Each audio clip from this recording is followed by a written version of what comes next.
오늘 여러분과 함께 나눈 말씀은 요나서 1장부터 10절까지입니다. 하나님의 얼굴을 구하라라는 주제로 말씀을 함께 나누도록 하겠습니다. 하나님의 얼굴을 구하는 것은 하나님의 영광을 구하는 삶입니다. 요나서는 12개의 소선지서 중에서 5번째에 해당하는 글입니다.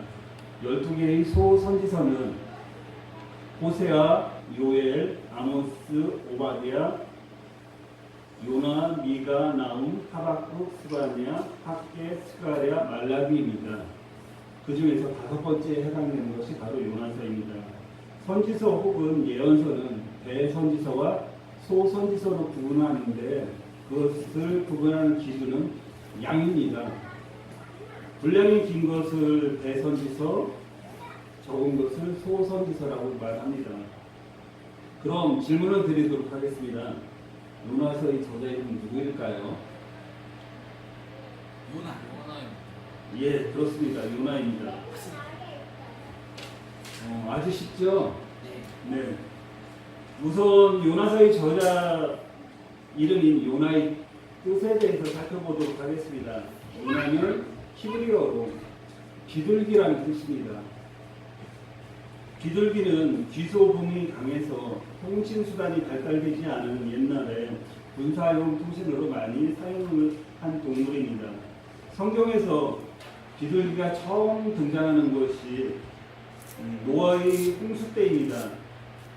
노아의 홍수 때 비 오는 것이 그치고 노아는 방주가 정박할 수 있는 육지를 찾으려고 비둘기를 날려보내는 장면을 볼 수가 있습니다.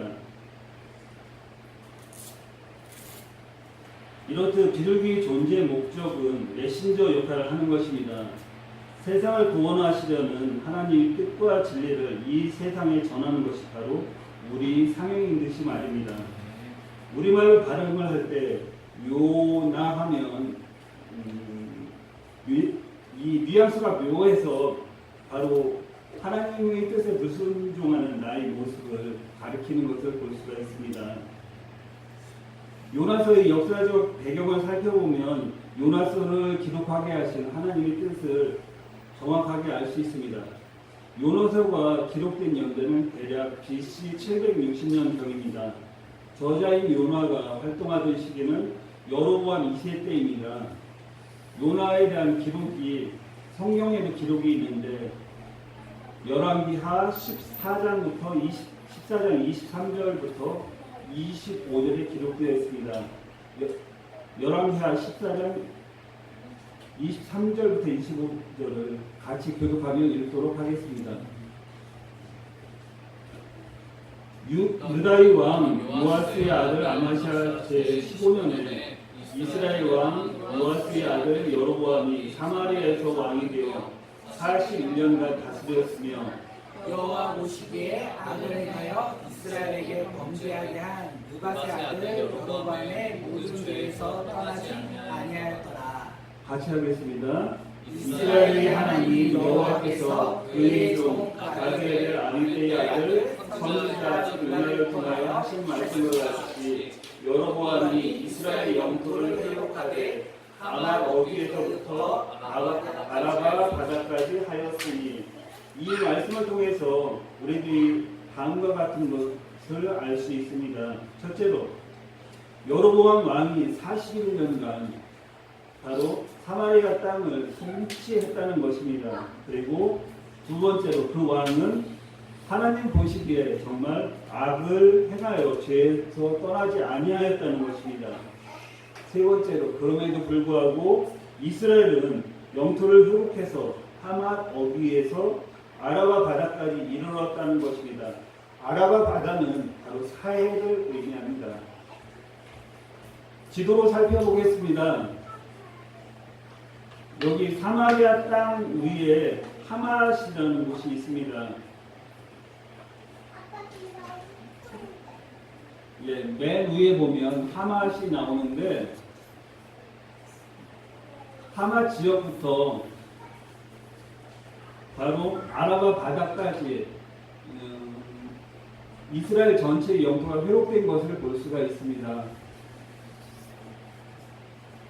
이 시기에 통치했던 여로보암 왕은 여로보암 2세를 말하는데 당시 이스라엘은 정치 경제적으로 안정되었던 시기며 번영이 이루어진 시대입니다. 경제적인 부흥이 있다고 해서 반드시 영적인 부흥으로 연결되지는 않는 것 같습니다. 경제적으로 잘 살게 되면 영적인 부분은 오히려 더 많이 후퇴하는 것을 볼 수 있습니다. 하나님 보시기에 악을 행하였던 것을 보면 얼마나 우상 숭배가 심하였는지 그리고 타락했는지 알 수 있는 것입니다. 현재 우리나라의 상황과 다를 바가 없다고 생각을 합니다. 경제적으로는 부흥되었지만 영적인 갈급함은 없어지고 그래서 더욱 영적인 부분은 침체되고 교회는 어려움을 겪는 것이 현실입니다. 이 시기에 하나님의 명령을 대한다면 우리는 어떻게 반응을 해야 할까요? 첫째로 하나님의 명령에 직면하라는 것입니다. 요나서 1장 1절과 2절을 다시 한번 함께 읽도록 하겠습니다. 여호와의 말씀이 아미드의 아들 요나에게 임하니라. 이르시되 너는 일어나 저큰 성읍 니느웨로 가서 그곳을 향하여 외치라. 그 악독이 내 앞에 상달되었으니라 하시니라. 아미떼의 아들인 요나입니다. 아미떼는 히브리어로 에메트, 즉 진리를 뜻합니다. 이렇듯 이름에는 각기 그 고유의 의미를 내포하고 있습니다. 하나님은 이 진리의 아들이요 메신저인 요나에게 일어나라, 그리고 니느웨로 가라, 거기 가서 외치라고 말씀을 하십니다. 그렇게 명령을 하고 계시는 것입니다. 니느웨는 아수르를 말합니다. 아수르는 당시에 정복 전쟁을 했는데 정말 주변에 있는 국가들을 잔인하게 강압적으로 통치를 했습니다. 니느웨의 악독이 하나님께 상달되었다는 것입니다. 그 악독이 하나님께서 내게 상달되었으니 너는 니느웨로 가서 회개할 것을 외치라는 것입니다. 이것으로 보아 니느웨가 다른 나라들을 얼마만큼 핍박을 했는지 볼 수 있습니다. 주변의 이웃나라 사람들이 그만큼 니느웨 때문에 못 살겠다고 하나님께 기도를 드리고 있는 것입니다. 이처럼 우리 기도를 하나하나 다 들어주시는 하나님을 이 밤에 만나시기를 축복드립니다. 이 말씀을 우리에게 적용하면 어떻게 될까요? 현재 우리 삶의 자리에서 일어나 세상인 니느웨로 가서 하나님이 진리의 말씀을 복음을 외치라고 전하라고 말씀하시는 것입니다. 너희를 구원하려고 창조주인 예수 그리스도께서 이 땅에 오셔서 그 일을 행하셨으니 너희는 다만 그것을 믿음으로 받고 구원의 은혜를 주시겠다고 말씀하시는 것입니다. 이 믿음이 실제가 되는 오늘이 되시기를 축원드립니다. 둘째로 하나님의 말씀에 순종하라는 것입니다. 하나님의 명령을 받은 요나는 어떻게 반응을 합니까? 3절부터 5절까지 함께 읽도록 하겠습니다.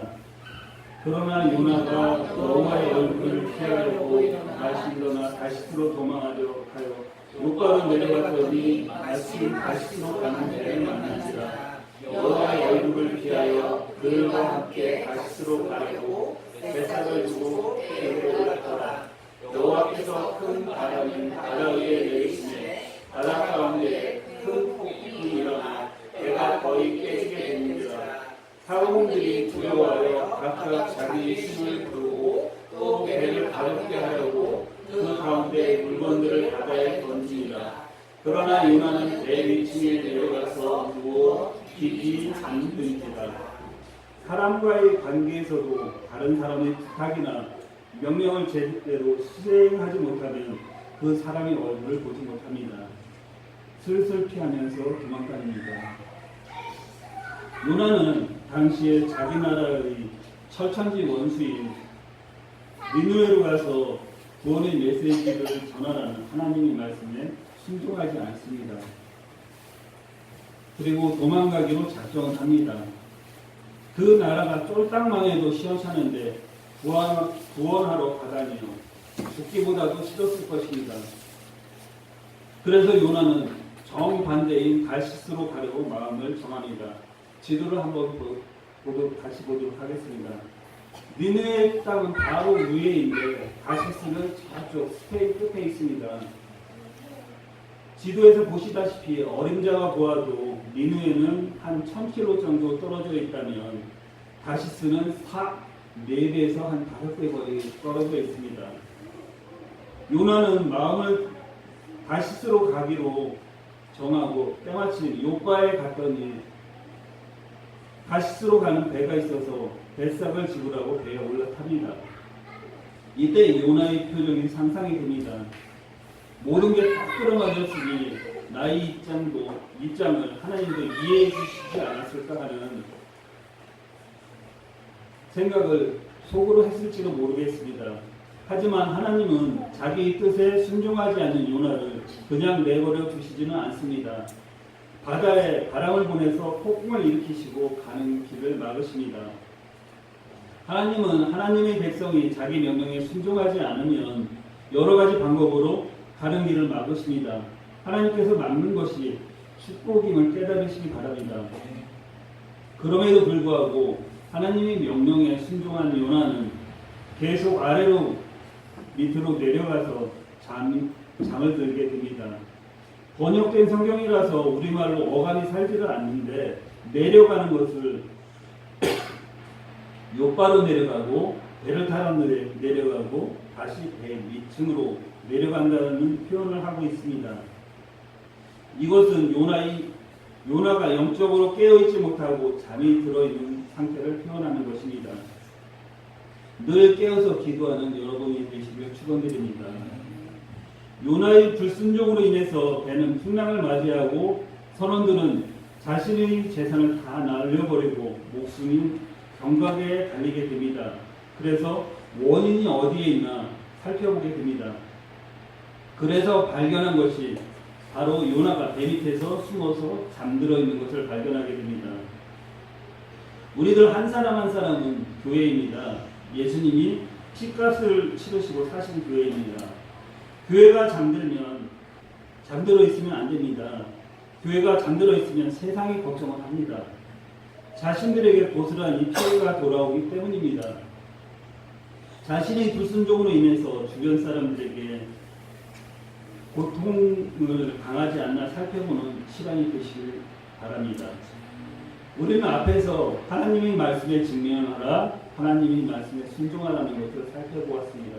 이어서 셋째로 하나님이 맡기신 사명을 잘 감당하라는 것입니다. 본문 6절에서 10절을 교독하도록 하겠습니다. 선장이 그에게 가서 이르되 자는 자여 어찌하느냐 일어나서 네 하나님께 구하라. 혹시 하나님이 우리를 생각하사 망하지 아니하게 하시리라 하니라.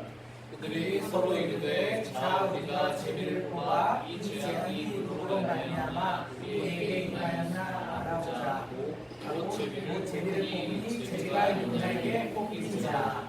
우리가 그에게 이르되 정하건대 이 재앙이 누구 때문에 우리에게 임하였는가 말하라. 내 생업이 무엇이며 내가 어디서 왔으며 내 나라가 어디며 어느 민족에 속하였느냐 하니 그가 대답하되 나는 히브리 사람이요 바다와 육지를 지으신 하늘의 하나님 여호와를 경외하는 자라 하고 함께 하도록 하겠습니다. 자기가 여호와의 얼굴을 피하는 것을 그들에게 말하였으므로 우리가 심히 두려워하여 이르되 내가 어찌하여 그렇게 행하였느냐 하니라. 하나님의 사람들은 어디를 가나 그 모습이 드러나게 되어 있습니다. 하나님께서 그렇게 살도록 명령하신 삶의 모습이 고스란히 표출되는 것입니다. 교회가 영적으로 타락하면 세상이 걱정을 합니다. 그리고 세상이 교회를 향해 외칩니다. 자는 자여 일어나서 내 하나님께 구하라고 말입니다. 말씀과 기도가 잠들어 있는 교회는 교회가 아닙니다. 하나님은 제비뽑기를 통해서 요나 때문에 풍랑이 임하게 되었다고 드러내십니다. 그러자 요나는 자신의 정체를 마지못해서 드러냅니다.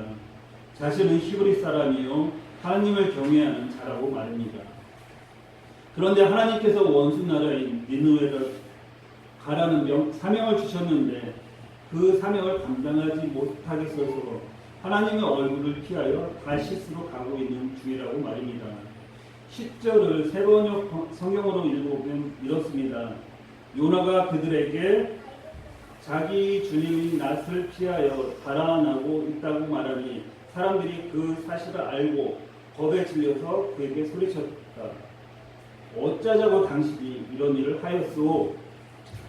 세상 사람들도 요나에게 당신이 사명을 감당하라고 말합니다. 어쩌자고 당신이 이런 일을 했느냐고 말합니다. 오늘날 한글교회에 주시는 하나님이 책망의 말씀입니다. 어쩌자고 이 일을 했느냐고 말입니다.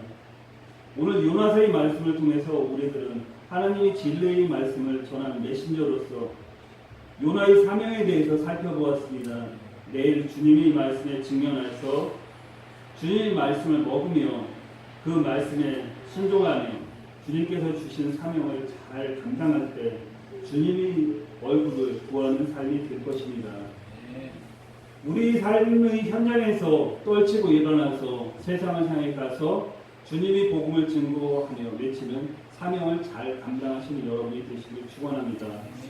주님 나라의 백성으로서 날마다 주님의 얼굴을 구하며 살아가는 삶이 되시기를 축원합니다. 기도하겠습니다. 주님, 오늘 우리에게 주시는 말씀을 통해서 주님께서 저희